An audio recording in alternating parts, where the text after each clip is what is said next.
अस्सलाम वालेकुम everyone and welcome to another lecture on my channel. आज हम बात करेंगे कि कैसे एक छोटे से सेल से या छोटे से स्मॉलेस्ट पार्टिकल से इतनी बड़ी बॉडी बन जाती है और हम जैसा चलता फिरता इंसान पूरा बन जाता है, एनिमल्स बन जाते हैं, प्लांट्स बन जाते हैं। इसके लिए एक कन्फ्यूजन मैं दूर कर दूं कि हमने एटम और सेल का पढ़ा था। एटम का भी हमने कहा था कि ये स्मॉलेस्ट पार्टिकल है, लिविंग थिंग्स का भी, नॉन लिविंग थिंग्स का भी। और सेल में हमने पढ़ा था कि ये लिविंग थिंग्स का स्मॉलेस्ट पार्टिकल है। ये माइक्रोस्कोपिक पार्टिकल्स कैसे इतनी बड़ी बॉडीज बना देते हैं, प्लांट्स बना देते हैं, एनिमल्स बना देते हैं, ह्यूमन बींग्स बना देते हैं। इस सारे स्टेप बाय स्टेप प्रोसेस को कहते हैं लेवल्स ऑफ ऑर्गेनाइजेशन। कि किसी भी ऑर्गेनाइजेशन को बनाने के लिए कोई स्टेप्स होते हैं, उन स्टेप्स को लेवल्स कहते हैं। That's why levels of organization. Before going to further details, मैं प्रीवियस लेक्चर के विनर्स अनाउंस कर रही हूँ जो स्क्रीन पे आपको नजर आ रहे हैं। Keep it up students and well done. चलिए, coming back to our topic. सबसे पहले एटम्स होते हैं smallest particle of any living और नॉन लिविंग थिंग। ये बात हमने की थी। एटम्स मिलके क्या करते हैं? मॉलिक्यूल्स बनाते हैं। For example, two atoms hydrogen and oxygen, ये मिलके एक मॉलिक्यूल बना देते हैं वाटर। ठीक है, पानी का एक मॉलिक्यूल बना देते हैं। अब छोटे छोटे मॉलिक्यूल्स मिलके बड़े मॉलिक्यूल्स बनाते हैं, जैसे प्रोटीन्स, डीएनए, इन्हें मैक्रो मॉलिक्यूल्स कहते हैं। ये macro molecules organelles like mitochondria, Golgi bodies, endoplasmic reticulum, इनकी फॉर्मेशन करते हैं। Then they combine to form cell, cells combine to form tissues, tissues then form organs, and many different organs combine to form organ system which forms organism. ठीक है, अब ये सारे levels of organisation ये किस तरह से वर्क करते हैं, हम एक ह्यूमन बीइंग की ही एग्जांपल लेके इसको डिटेल में देखते हैं। ह्यूमन बॉडी में एनिमल सेल मौजूद होता है। ऑब्वियसली ये माइक्रोस्कोपिक होते हैं जो कंबाइन करते हैं और एक बड़ा यूनिट बनाते हैं जिसे हम टिश्यू कहते हैं। जैसे स्किन में जो टिश्यूज हैं उन्हें एपिथेलियल टिश्यूज कहते हैं, मसल्स में है मसल्स टिश्यूज कहते हैं, बोन में है तो बोन टिश्यूज कहेंगे, अगर वो हमारे हार्ट में है तो हार्ट के टिश्यूज को कार्डियक टिश्यूज कहते हैं। इसी तरह हर पार्ट ऑफ बॉडी के टिश्यू का एक स्पेसिफिक नेम होता है। किसी भी पार्ट के टिश्यूज कंबाइन करके ऑर्गन बना देते हैं। फॉर एग्जांपल, हार्ट टिश्यूज मिलके हार्ट की फॉर्मेशन कर देंगे तो हार्ट क्या है? एक ऑर्गन है जो हमें नजर आ रहा होता है, नेकेड आइज हम देख सकते हैं। और हार्ट पंप करता है ब्लड को टू होल बॉडी और उसमें बहुत सी चीजें इन्वॉल्व हो जाती हैं तो वो एक सिस्टम बन जाता है जिसे हम कार्डियक सिस्टम कहते हैं। इसी तरह किडनीज हैं, किडनीज एक ऑर्गन है तो किडनीज के टिश्यूज से बनेंगे। सिमिलरली बाकी जितने भी ऑर्गन्स हैं, फॉर एग्जांपल लिवर है तो लिवर के टिश्यूज कौन से होंगे? जिनसे मिलकर लिवर बन रहा है। ठीक है, लिवर टिश्यूज। ठीक है, और लिवर टिश्यूज की बैक पे क्या होगा? Liver cells. अब समझ आ रही है आपको कि कोई भी ऑर्गन है उसकी बैक पे टिश्यूज हैं, टिश्यूज की बैक पे क्या है? सेल्स। सेल्स ने मिलकर टिश्यूज बनाए, टिश्यूज ने मिलकर ऑर्गन बनाया, ऑर्गन्स मिलके फिर एक स्पेसिफिक सिस्टम बना देते हैं। जैसे लंग्स हैं, बाकी ऑर्गन्स की एक कोऑर्डिनेशन के साथ वो रेस्पिरेटरी सिस्टम को कंप्लीट करते हैं। ठीक है, यानी कि सिस्टम में बहुत सारे ऑर्गन्स इन्वॉल्व हो सकते हैं, एक से ज्यादा इन्वॉल्व हो सकते हैं।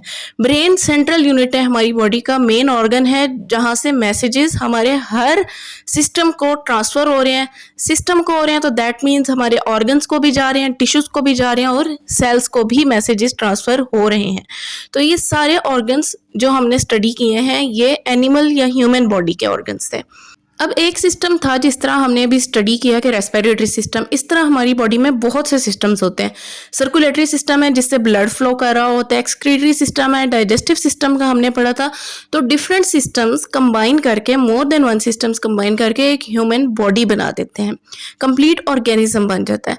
तो अगर हम अब ऑर्गेनिज्म से सेल की तरफ जाएं तो कंप्लीट ऑर्गेनिज्म के अंदर क्या है? सिस्टम्स है। देन सिस्टम्स के अंदर डिफरेंट ऑर्गन्स हैं, ऑर्गन के अंदर उसके स्पेसिफिक टिश्यूज हैं, एंड देन टिश्यू के अंदर उसके स्पेसिफिक सेल्स हैं। सेल्स के अंदर then organelles, and then macromolecules, and then again atoms. Generally हम 5 लेवल्स ऑफ ऑर्गेनाइजेशन पढ़ते हैं: cells, tissues, organs, organ systems and organisms. Plants में अगर हम कोई एग्जांपल देखें तो हम सिंपली एक लीफ को दे देते हैं, किसी भी पौधे के पत्ते को देख लेते हैं कि उसके अंदर टिश्यूज होते हैं, लीफ टिश्यूज के अंदर लीफ सेल्स होते हैं। देन ये मिलके क्या बना देते हैं? लीफ टिश्यूज मिलके एक ऑर्गन बना देते हैं जिसे हम लीफ कहते हैं। इसी तरह स्टेम के अंदर स्टेम टिश्यूज और स्टेम सेल्स होंगे जो मिलके स्टेम बनाते हैं, यानी कि एक और ऑर्गन। तो ऑर्गन है स्टेम भी, ऑर्गन है लीफ भी, ये मिलके एक सिस्टम बना देते हैं प्लांट का, जिसे हम कहते हैं शूट सिस्टम। प्लांट में दो बेसिक सिस्टम्स होते हैं, एक होता है शूट सिस्टम, जिस तरह आपको नजर आ रहा है कि स्टेम है, लीफ है अबव द ग्राउंड, और एक होता है बिलो द ग्राउंड, और वो उसमें ऑब्वियसली रूट्स हैं, उसका मैकेनिज्म है, तो उसको हम कहते हैं रूट सिस्टम। अब दुनिया में डिफरेंट ऑर्गेनिजम्स मौजूद हैं, प्लांट्स भी हैं, एनिमल्स भी हैं, ह्यूमन बींग्स भी हैं, मोर देन वन। एक जैसे ऑर्गेनिज्म अगर एक जगह पे रह रहे हैं तो उनको हम कहते हैं कि ये पॉपुलेशन है। पॉपुलेशंस डिफरेंट, दो से ज्यादा पॉपुलेशंस कंबाइन कर लें तो उन्हें हम कहते हैं ये एक कम्युनिटी है। जैसे किसी भी जगह पे एनिमल्स भी साथ फेर रहे होते हैं, उधर ही ह्यूमन बींग्स भी रह रहे होते हैं।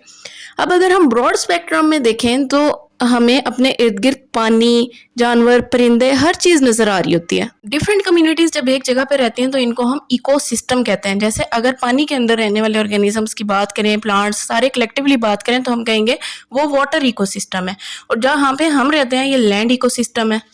थोड़ा सा और ब्रॉड स्पेक्ट्रम में देखें, डिफरेंट इकोसिस्टम्स देखें एग्जिस्ट कर रहे हैं ना। एक जगह पे हम रह रहे हैं, कहीं पे कुछ एनिमल्स रह रहे हैं, कहीं पे फॉरेस्ट है, कहीं पे लैंड है, कहीं पे वाटर है।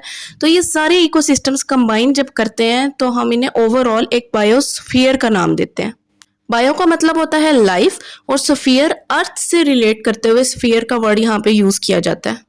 तो आज हमने देखा लेवल्स ऑफ ऑर्गेनाइजेशन के बारे में कि कोई भी चीज़ जब मुकम्मल बनती है, इस दुनिया में जितने भी ऑर्गेनिजम्स एग्जिस्ट करते हैं वो एक माइक्रोस्कोपिक स्ट्रक्चर के अंदर कम्प्लेक्सिटी आने की वजह से बन रहे होते हैं, उनकी फॉर्मेशन होती है, और उस कम्प्लेक्सिटी के आने में डिफरेंट लेवल्स इन्वॉल्व होते हैं जिन्हें हम लेवल्स ऑफ ऑर्गेनाइजेशन कहते हैं। जल्दी से एक दफ़ा मेरे साथ रिपीट कर लें, cell, tissues, organs, organ systems and organisms.